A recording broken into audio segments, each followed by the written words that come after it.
will get to get more out.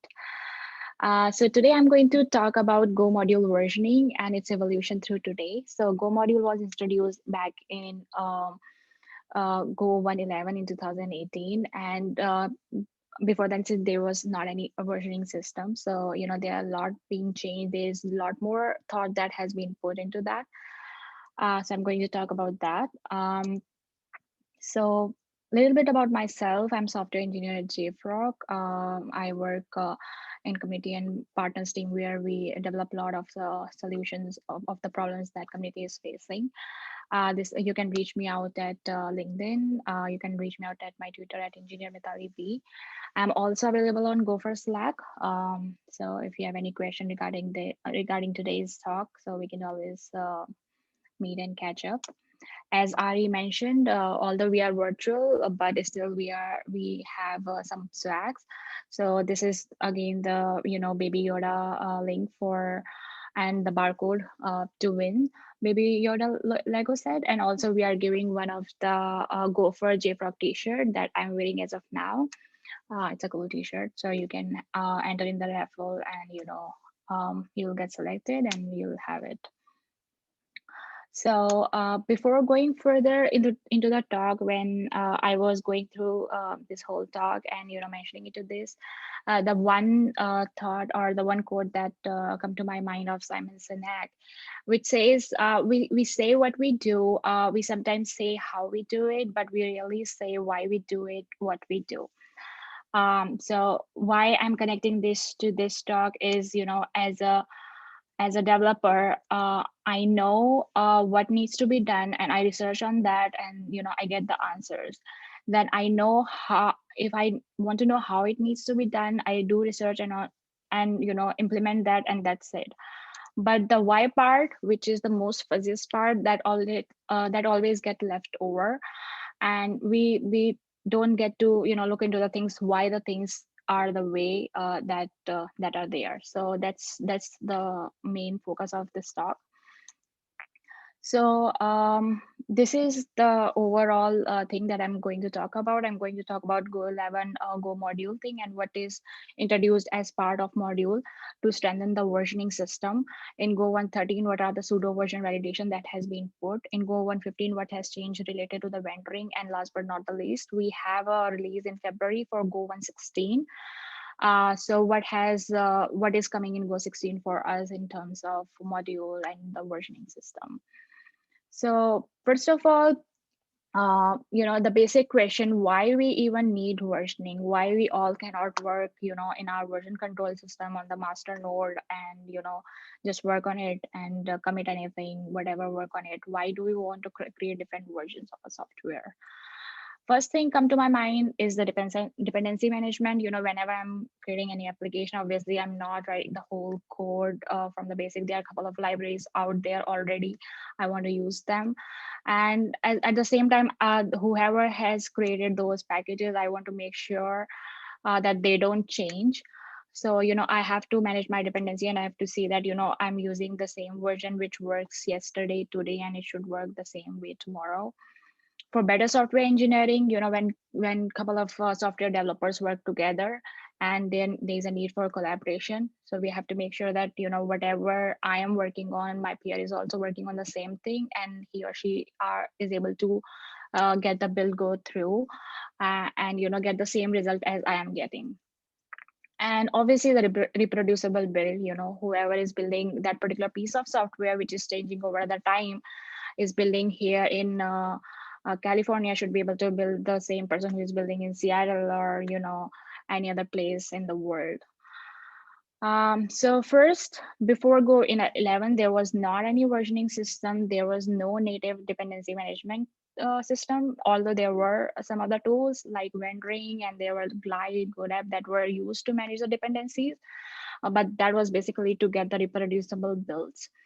They were not intelligent enough to make you to make a thing when there is a conflict in the version, what to do. And also the Go tool, you were not able to get if you provide any git tag. You cannot get that particular get with the Go tool. So that's when in Go 11, the first formal dependency management system of Go was introduced as Go module.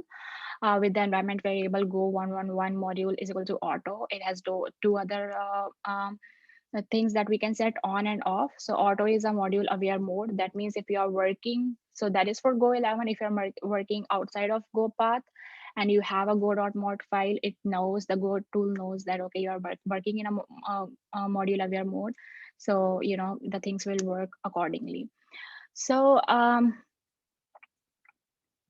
before going further, let's go the what, how, and why part of Go 111. So what is a Go module? A module is actually a list of packages that are stored in a file tree, and it has a go.mod file at its root. Now, how does the go.mod file looks like? It looks like this. It has three directives. One is module directive, where is the actual name of the module which I'm working on. The second is the go directive, which tells the version on the particular version on which that particular module is built. Now, do note this Go directive. I'm going to talk more about that in 114. What is its importance? As of now, from 112, 113, it doesn't have much importance. It's just that it tells that this particular piece of module has been built in Go 112. So if you try to run with 113 and if you get any error, it will just read, okay, it is written here as Go directive 113 and you should be building on 113. But it's not intelligent that it's actually related to the feature, language feature. And then we have require directive. Inside that we have all our dependencies with the module path and along with the versions.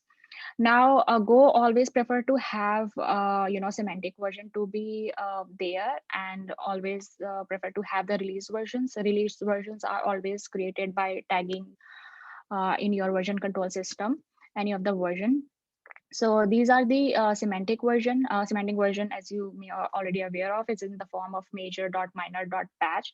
Major version, whenever there is any incompatible changes, you bump up that. For minor version, all the changes are compatible. And for the patch, you bump up whenever there is any bug fix for the minor version. So these are all the release version and and in the form of semantic semver. And if we don't want to release a particular whole version, we can always have a pre-release version, which is in the form of this, where we can have a hyphen and any number of string in front of the semver. This is done as a pre-release version. Now, let's go to the why part. The thing is, Go doesn't really follow the whole semver semantic versioning system. And that's what I'm going to talk about, the principle of module versioning. So let's take an example why this was done. Suppose I'm working on a module A and I have a dependency on module uh, B, and the B has a dependency on module D of function F1. Now I'm working on a function of B, which in turn has a dependency on F1. Now B is using these V1.0.2. Now I also have a dependency on C, which is using the same F1 function of D, but of version 2. Now here you see the major version are different. That means there are some incompatible changes in 1 and 2. So what D has decided is to add maybe an added parameter in function F1. So now when it comes to A, which version of D A should be taking in? So this is a very famous diamond dependency problem. And in order to break the diamond dependency, Go has introduced semantic import versioning, which has two thumb rule that for the for the minor and patch versions, we should follow semantic versioning. And for a major version, we should follow import compatibility rule.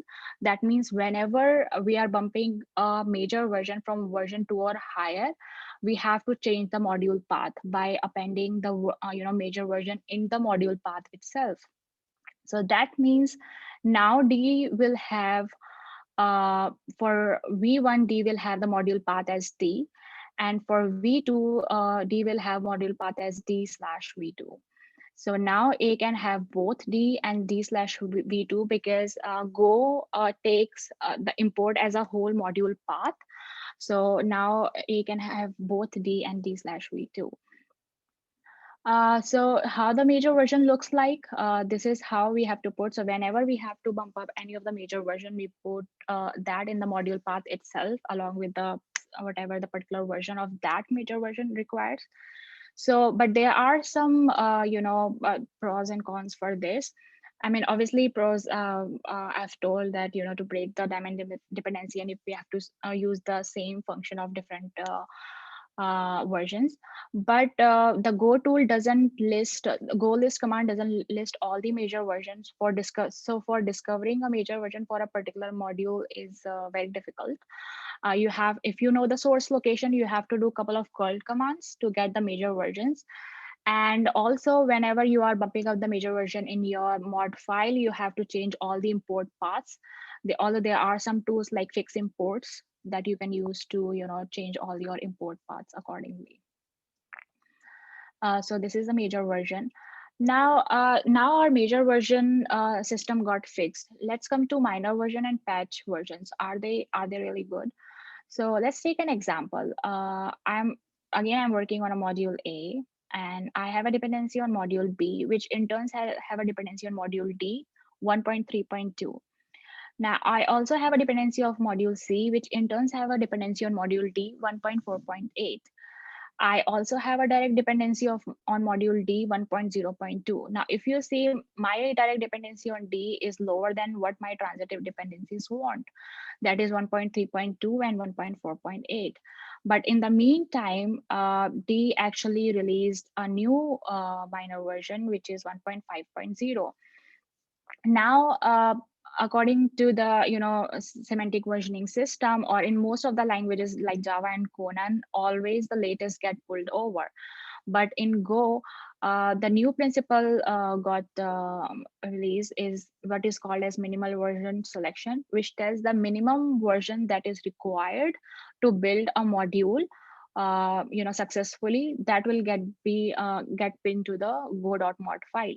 So here A definitely doesn't need the latest, which is 1.5.0, which will be too new for A. And if A will use its direct dependency like 1.0.2, that will be too old for it. So after following the minimal version selection, A will have D 1.4.8.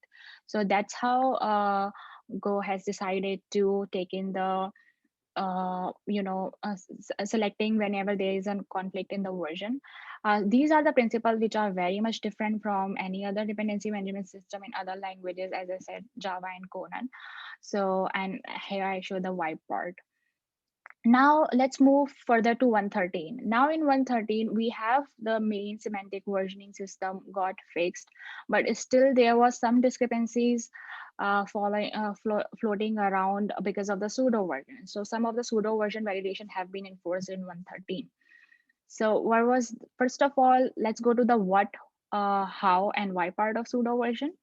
What are pseudo version? Pseudo version are actually the untagged revisions that sometimes a team need an interim revision that doesn't really have a release version, so they use the pseudo versions for that. And pseudo versions looks like this long string which has three components. The first is the most recent tagged version in the commit graph. The second version tells the commit time in UTC when the version was committed. And the third is the prefix of commit hash, the commit hash which was generated by the underlying version control system. Now, what are the pseudo version validations that have been put into the place since 113? Are this that whatever is the tag which was derived should be derived from one of the named revision or one of its ancestors. The second is the time part. Time part should match whatever was reported by the version control system. And third is the commit hash part. It should be the same as it was generated by the Go tool. Fourth is the plus incompatible suffix. So if any pseudo version, and this is for not only pseudo version, this is for any of the version, if you have incompatible suffix, so from 113, if you don't have a, if you have a go.mod file, I mean, if you don't have a go.mod file, and if it's needed by one of its major version, then it's good. But if you have a go.mod file, it's gonna error out. It will not allow. And last but not the least is checksum server validation. As most of you would have aware that in Go 113, checksum server got introduced, and checksum server is nothing besides go.mod. There is a file called go.sum that is there, which is actually list of commit hashes. Just 1 second, I think I forgot to put my battery in.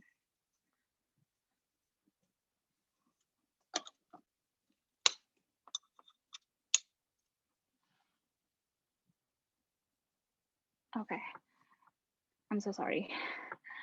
Yeah, so yeah, so there's a go.sum file where there are list of um, um, hashes, cryptographic hashes of the module versions, and those are actually stored in the GoSumDB server. So now whenever there is a go get command for that particular version, it actually checks if the hash that you have in your go.sum file, it matches with the one which is there in the GoSumDB. If it doesn't have, then you're gonna get that, no checksum found for this particular version. So these are the validations that have been put. Now let's go to the why part, why this has been put. Uh, Before Go 113, if you get any of the pseudo version, so suppose I have just tweaked this particular pseudo version, and it's changed its time part from 2018 to 2019, and I did go get. So what go get did, whatever is the latest for that particular hash, it will take it and pin that particular wrong pseudo version in my go.mod file. Now, what happened to that? If I change the time part, so time part actually is the main part which considers the total ordering of the pseudo version. So that means the pseudo version which I just changed to 2019, it will show it as latest and commit to my go.mod, which is wrong. And also the tag part of pseudo version also takes part in minimal version selection, which I explained before. So if I try to change the tag part, it's gonna give the higher precedence than the versions that are already there. So because of all these discrepancies, Go 113 has put all these checks. So now if I do the same thing with Go 113, it's gonna give me this error saying that this particular timestamp doesn't matches with the version control system which is being reported. Now, how to fix them? I have to fix my direct dependencies. I have to fix my transitive dependencies if anything have. So if you find any of the pseudo version which is invalid, it's not good. So what you need to do, instead of typing the whole pseudo version, just put the commit hash part, and Go tool is pretty much capable of get the correct pseudo version for that, and will pin it to your go.mod file. Same is the for the transitive dependencies. The only thing is you have to use the replace directive for that and use the commit hash part. Now, pseudo version should never be typed by hand or used by any of the automated tool. It should always be generated by Go command. So now let's move further to Go 114. So in Go 114, uh, throughout this journey from Go 11 to Go 114, vending was never given a preference over module cache. That means even if you have vendor folder, and if you're not using Go mod vendor, it's not gonna read from your dependencies from the vendor folder. It's gonna read from the module cache, which is there in package mode. And before Go 111, vending was used heavily for dependency management. So there are still many projects or many people that are using that. So since 114, vending is given preference over module cache, whether you have said Go mod vendor or not. And if it's only if you are putting in your mod file Go 1.14. That means, since I told earlier that in the go.mod file, if you have a Go directive, so if you have specified a version, Golang version that you're using is 1.14, then it's gonna understand, okay, now you're using 1.14 and you have a vendor file, and that vendor file's requirements.txt is matching the go.mod file, and it's gonna use the vendoring mode. So let's go the what, how and why part of vendoring. What is vendoring? Vendoring is nothing, is just to maintain a copy of your dependencies inside your project. So that means whatever dependencies that I'm using, the whole project, I am copying that in my vendor folder, and it is sitting there, and I'm building whole project, in my local. So as I said before, Go 111, it used to it was one of the main for managing the dependencies. Now, why we want to use vendoring? First, maybe for debugging. There are many projects that demands to have a static analysis for vulnerability, and hence they want to do static analysis for their dependencies also. And also, if we want to debug anything, so we want to go through the our dependencies also. So what we do, we just take that code in git clone and put it in there and do the debugging part. So for that, we can always use the replace directive. We can use that particular version in the replace. Next is, maybe we want to use vendoring if the VCS is down, or if we have a fear that the dependencies might disappear. It's an open source project. The author might think I might want to take down this project or something. Or if we think, if we are using a version control system other than Git, so for that, we can use Go proxy. There are Go proxy, proxy.golang, and others that actually caches the modules forever. So they never disappear from there. And there's no other chances that, it will get down. And the other cases why we want to use one, maybe for mutability. We might think that, the particular dependency might change. They might change the particular thing in the version itself, and my build will break, which the code which was working yesterday, it might break today. Or many companies think we want to build within a network, and some building for the private network. So for that, there is a solution to use the private go proxy like Artifactory, and we can have both private and public Go modules in there. And for the mutability, obviously there is a checksum validation and everything, so it will be safe. Other than that, if we don't use vendoring, we don't need space for the vendor folder, which create enormous amount of load because of the dependencies. And also we'll have cleaner commit logs because the vendor folder commits will not be there. So still, if we are using vendoring, so maybe we have to evaluate if we want to move away from that. Now, last but not the least is Go 116, which is releasing in Feb. The beta version has already released. It's out there. And in this release, the Go 111 module environment variable will be set to on. That means module aware mode will be on forever. And there are some of the changes related to the version that are coming. So I'm going to talk about that.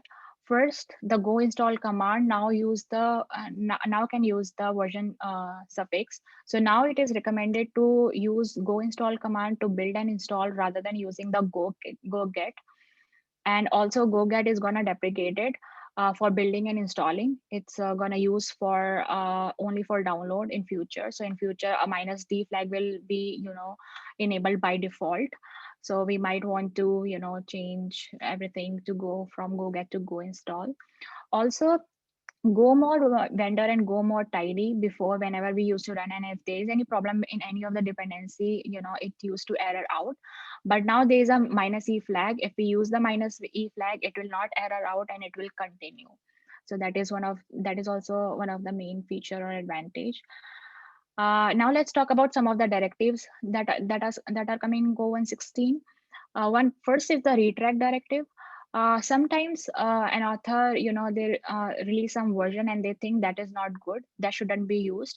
So retract directive can be used to tell the community that that particular version is not good by mentioning that version and some comment like the go.mod file is broken, or there is some vulnerability there or something, so that the person who is using that particular version, they move ahead of that. That is a very, very nice feature actually. There is also new directive coming is go embed. Now finally we can embed our static files and file trees in our final executables by using this directive. This is also one of the important feature. And last but not the least is exclude directive. As you may aware of, exclude directive was there before also, but what it used to do before, whatever the version is defined in the exclude directive, it used to get a version higher than the version defined in the exclude directive. But now it's gonna ignore completely whatever is the module version there. So that is quite a journey of Go has traveled in just only 2 years for the modules. And that's it from me today. If you have any questions, this is again my Twitter handle and my LinkedIn, and also again the barcode and bit.ly for the baby Yoda. So over to you, Ari. Thank you, Mitali. That was great. Does anybody have any Thank you. questions that they would like to ask Mitali? You can unmute yourself. We'd love to hear from you.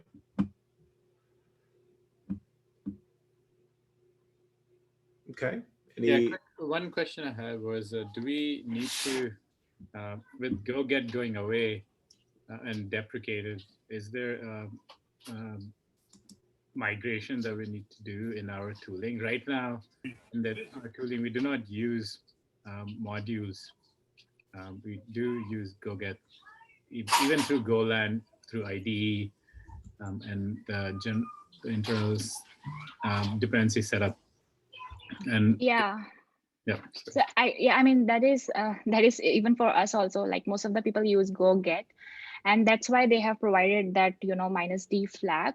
So it's gonna deprecate in future, not even in 116. So 116 is the transition period that Go is providing to migrate from go get to go install. So wherever you have changes for go get, you can use go install. But as you're saying, if you're not using modules, you're using packages, right? Uh, so first, maybe you have to convert to modules in order to do that. So I mean, Go 116 is more about so there's a survey which says that 96% have moved to modules, and this is the time where they want to have the community know that we want to be 100%, because from 116 further, it's all the Go modules. Thank you. Thank you. I think we also have a question from Alex in the chat about how long, Mitali, have you been working with Go, and tell us about the learning curve when you. Yeah, so it's been 1.5 years. Really, I'm working in Go, and before I have worked in Java and Python. And the learning curve, I would say, was really smooth. Go is a very lightweight language, and if you really want to transition to Go, I would really recommend that Go tour. Where you don't need to install anything. You can just have it. There's a compiler and everything is there, and then you can learn through it. And I would say the learning curve was very smooth. I would say in particularly 1 or 2 months, I was a Go. I could say that I know Go a lot. So Great, awesome. Any other questions? Okay. Well, thank you so much, Mitali. If anyone has any questions, feel free to direct message Mitali, or you can send her a note on Twitter. And we will go on to our next speaker. By the way, if you came in late, if you are interested in being part of our JetBrains IDE raffle at the end of our meetup tonight, will you go ahead and just send me a direct message with your interest in being part of the raffle? If you can actually send me your email address too. I don't get those because we don't ask for them for when you come in, but it'll be helpful because I've had to track people down on LinkedIn and in the past when they've won. So I want to make sure I can get a hold of you should there be any disconnect. Thank you again, Mitali. And our next speaker, very excited about, if you could, all the way from Sri Lanka, is Shamad Shahanka. I'm not sure. Hopefully I pronounced that correctly. Did I? Yeah, you pronounced it correctly. Hi, Ari. Hi, and thank you so much for coming. What time is it there with you in Sri Lanka tonight? It's morning, 6:15 a.m. Okay, okay, it's not that bad then. I think I thought I was getting you like a 2 or 3, so that's really good. Well, No, I really it's okay. appreciate it. I'm gonna make you a I'm gonna make sure that you can share. So let me do that Yeah. by making you. Let me share my screen. Can you share it? Yeah, I'm sharing. Oh, Is good. my Okay, screen awesome. visible? Yeah, it is good. Okay. And I also want to also say, I know you're going to introduce yourself, but one of the exciting things that we've been able to do so far is get some speakers from some of the other meetups around the globe. And if I'm not mistaken, you're one of the founders of the Sri Lanka Go meetup. Is that correct? Yeah. Okay, I'm cool. one of co-founder. Well, Uh, we're happy to have you. Thanks again, and yeah. please continue. Okay. First of all, I would like to thank Ari and Gray for having me as a speaker. My name is Shamol, and today I'm going to talk about building CL application with Golang. Before that, let me introduce about myself. Uh, I work as a software engineering platformer. In platformer, what we are doing is providing managed Kubernetes as a service. Apart from that, I am the co-lead at Golang Sri Lanka community, and also I'm a part of Kubernetes Sri Lanka GitHub community and the street post. You can reach me out from this handle in Twitter, LinkedIn, any social media, or you can visit my website here.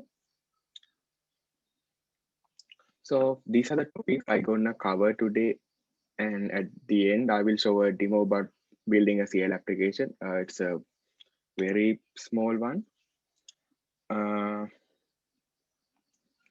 Okay, so why people still use CLIs?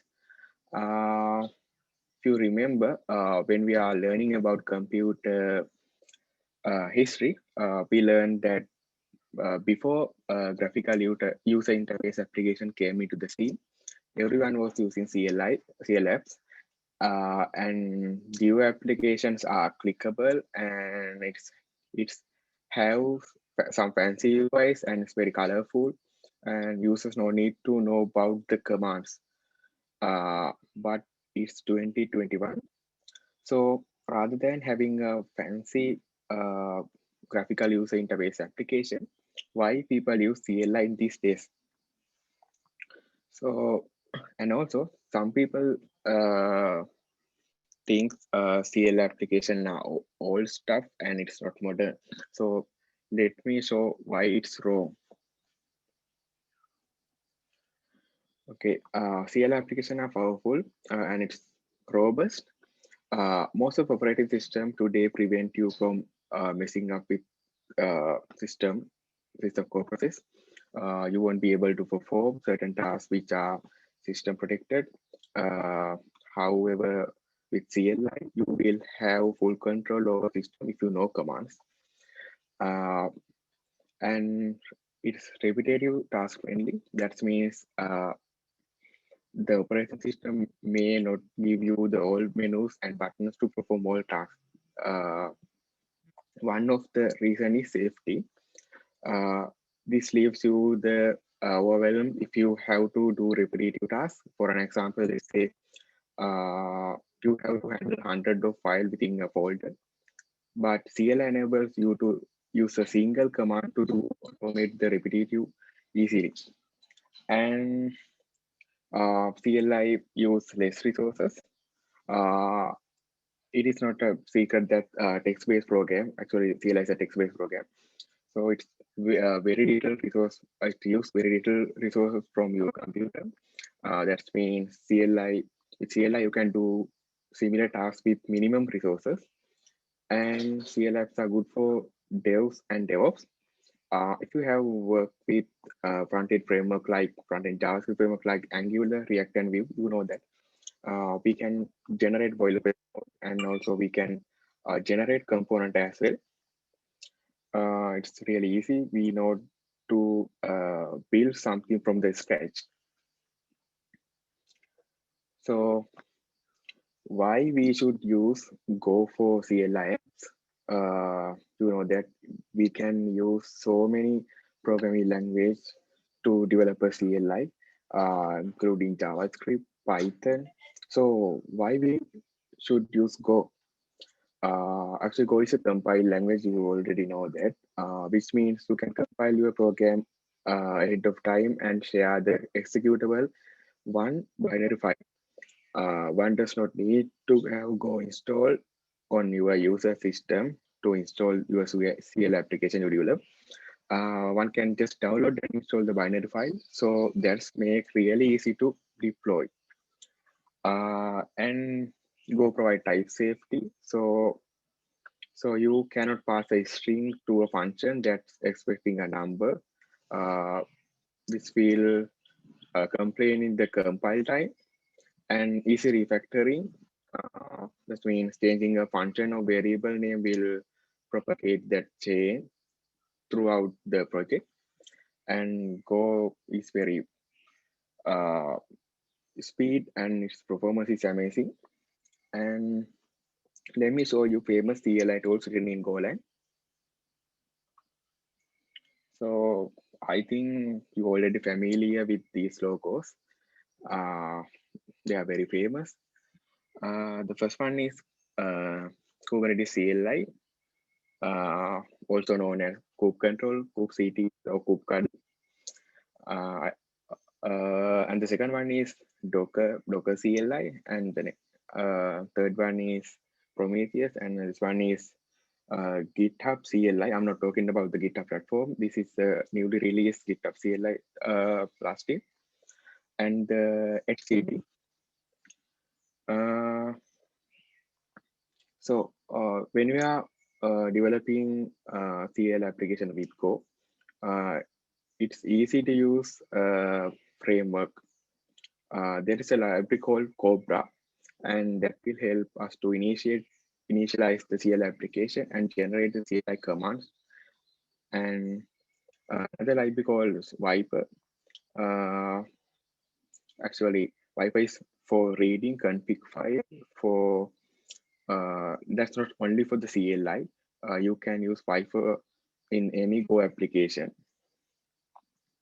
So let me show cool features in Cobra.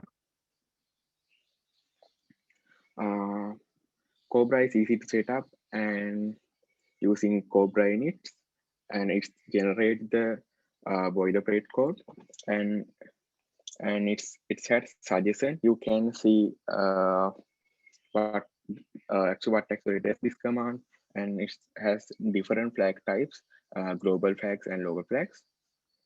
So let me show you Viper cool features. Help you to keep app configs in your application, and it can read config files, even envs, and also Viper can read from remote config system, and it has live watching feature. That means if config change at the runtime, it will automatically fetch. And Viper can config read from config system like etcd, right? So let's move into the demo.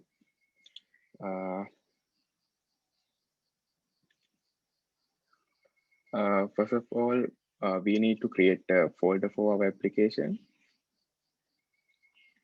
So we are going to develop a CL application called fruits.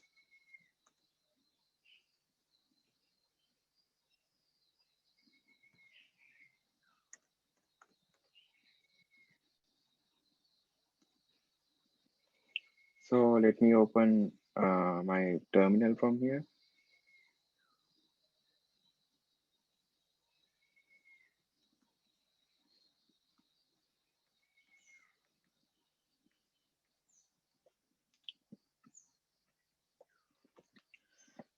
The first thing is we need to modularize initialization. So to do that, let me run go mod init.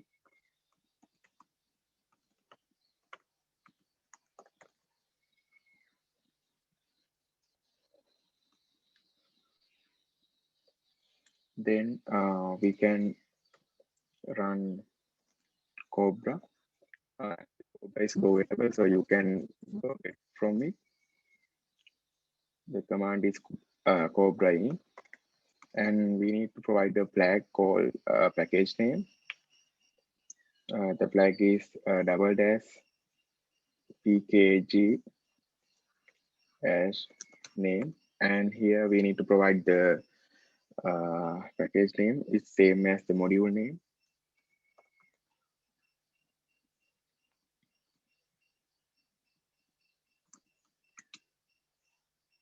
Okay,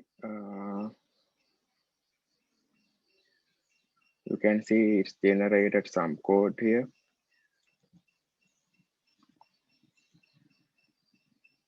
So let me open this folder from Golang.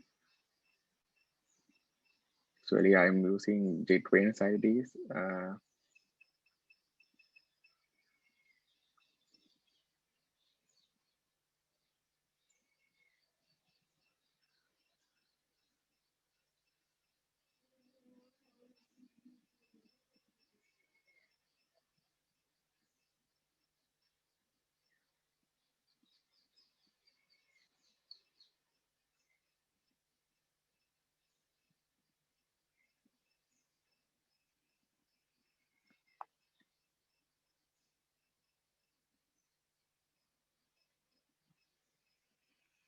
So hope you can see it's the generated code.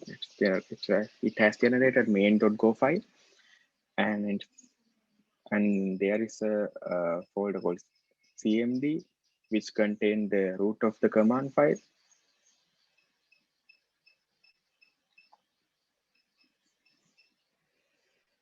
So here you can see what's the use of this puts command and the short description of what that command is, and the long description you can change it as you want. Below codes are getting config files actually. So you can run the CLI using go run main.go. So it will go get from the libraries because it needs to be installed. It's finding modules. Yeah.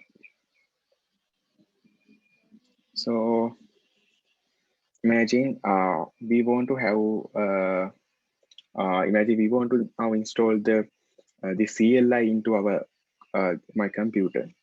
So it's very easy. We can use go install. Yeah, it's installed. So you can see it by running puts command. Yeah. So imagine you want to have a command called fruits an apple, which print here's my apple. So that means you have to add another command. So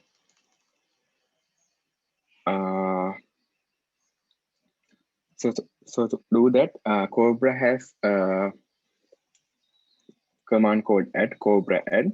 So if you want to know about the what add command does, you can view from Cobra help add.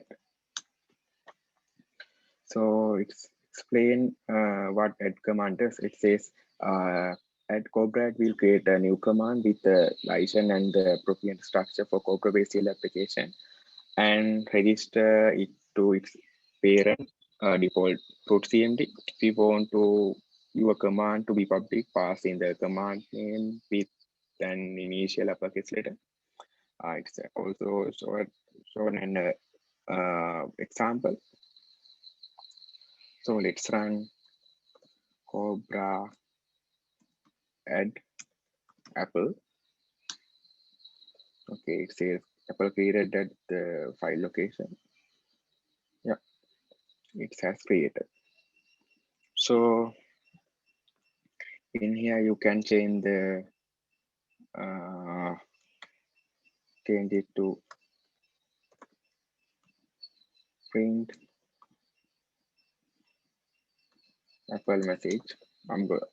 I just changed the shorted description of this command, and actually this function is when this command is running, actually this function is called.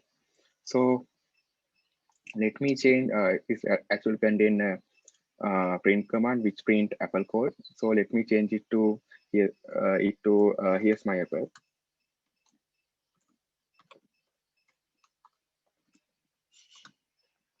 Right. So again we need to go install it. Now if I run fruits command,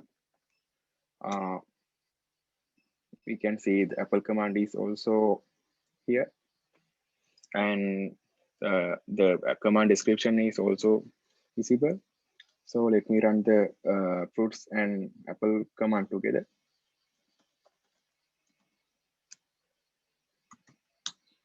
Yeah, it's printed here's my apple.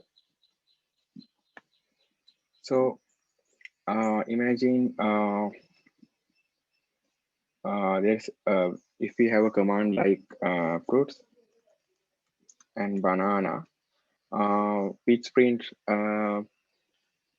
when I execute this command, it will read from config file and print the what inside the config file. So let's do it.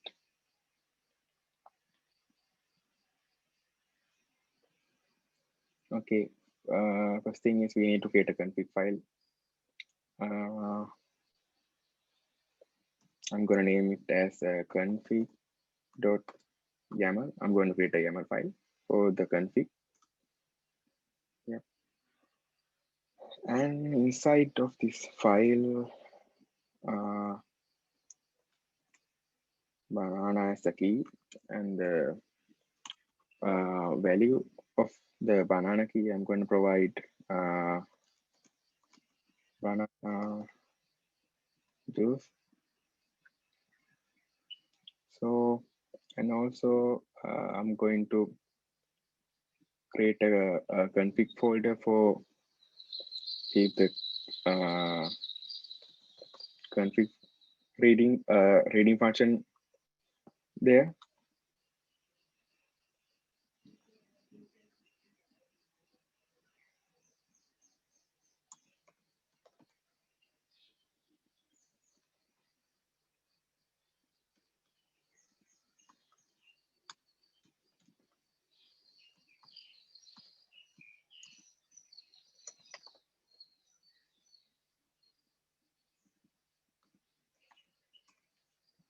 So it's return type is string.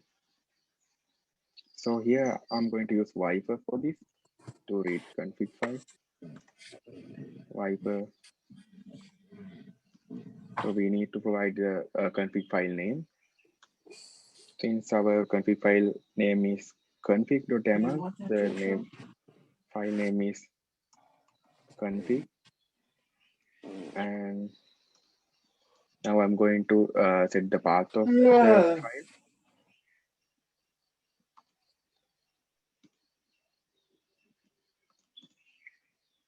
It's in our root directory. So I enter .4 represent the root. And now we need to provide the config file type. Config type.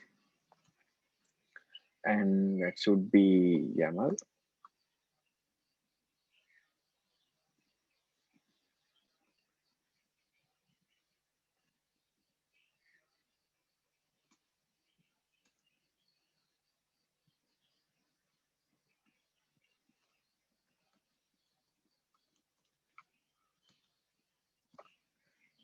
Let me print error message if something wrong.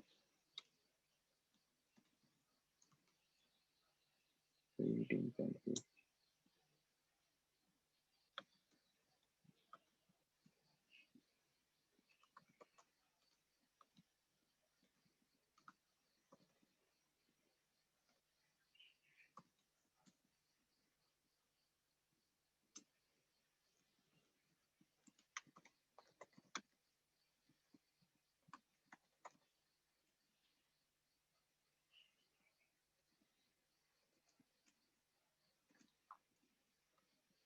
I declare a variable named banana to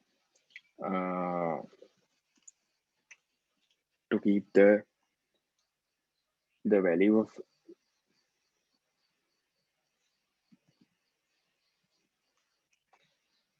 viper.get string.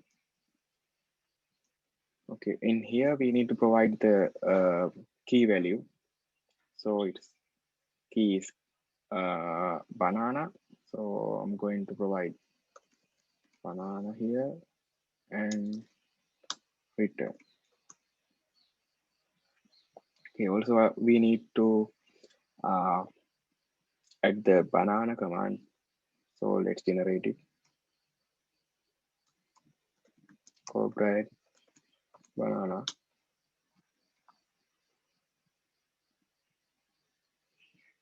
So inside of this function, I'm going to call it.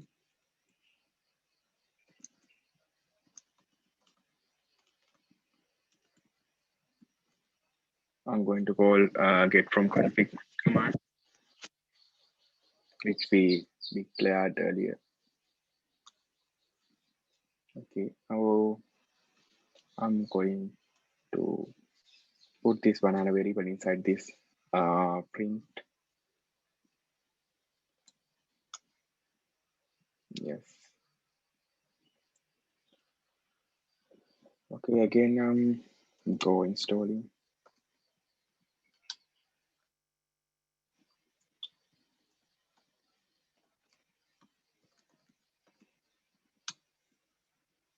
Yes, it worked. So that's all about my demo.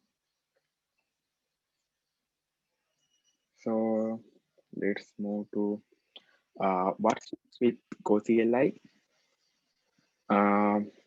So imagine if you want to have something like a prompt in your CLI, you can use library called survey. So if you want to decorate your CLI using some colors, there is a library called chalk for that. These two libraries also go gettable, so you can easily get from using GoGet. And thanks, guys. Again, I would want to thank Ari and Gray for having me. And if you want to have, if you want to reach me out from my this handle in my Twitter or LinkedIn or any social media, or you can visit my website. And thanks again. Thank you so much, Shimad. We really appreciate it. I'm not sure we have some other questions, but someone did drop a question in the chat for you. They wanted to know Okay. what benefits Cobra offer over the standard flag package. Can you speak to that?